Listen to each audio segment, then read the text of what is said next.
began to speak to me about cleaning out your closet, your spiritual closet, cleaning out the closet of your life. And there were certain things, and we all kind of have been there, when you clean out your closet.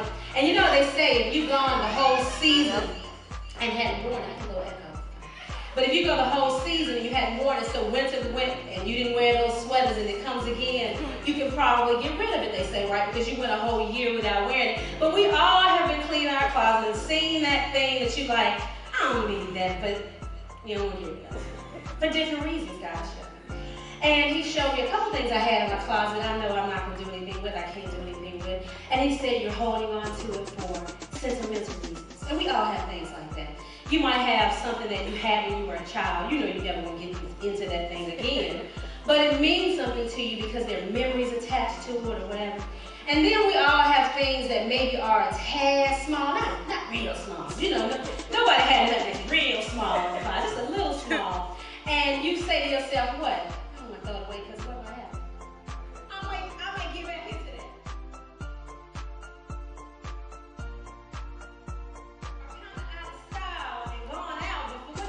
You don't know it. And you feel like that might right there, that's gonna come back. I'm gonna say that. You hadn't worn it anywhere, you haven't had the occasion to wear it anywhere, but you feel like, well, I want to get rid of it because the occasion may present itself. So my point is we all have reasons why we haven't completely cleaned out our closet. So let's talk about those same things spiritually. What God was really saying, I think most to me, is we all say we want something new.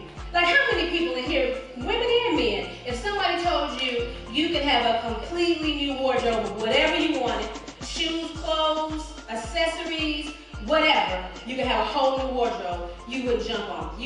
From wherever, not like they tell you where, but they say you pick the place. Places. No limitations, no budget, just clothes, shoes, accessories, hats, hair, whatever it is. Go get it. You have as much of it as you want. How many of us would be like, no, I think I'd rather keep my old stuff. You'd be like, let's go, right? You'd be in the car before they can finish the sentence, right? Well, we all say that. We say we're ready for something new. We say we're ready for something bigger. We say we're ready to go to another level. But we cannot do that holding on to everything that you already have. You're not going to go up another level as long as you're holding on to everything from where you are.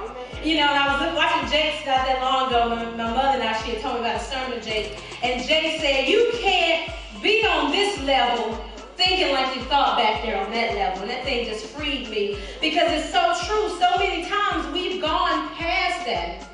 But we want to hold on to that. So let's kind of talk about that in the spiritual. Let's go to Luke 9:62.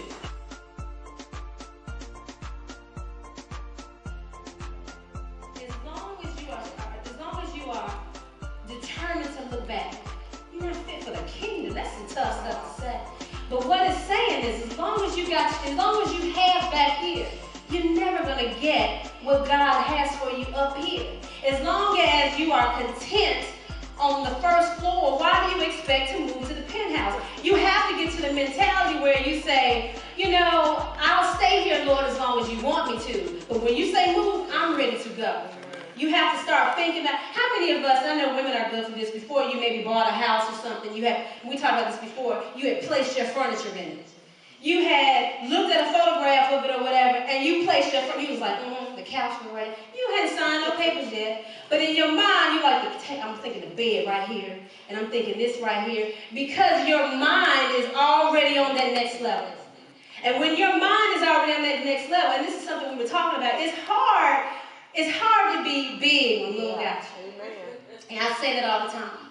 And that keeps a lot of us from elevating and from going further because little has our mind.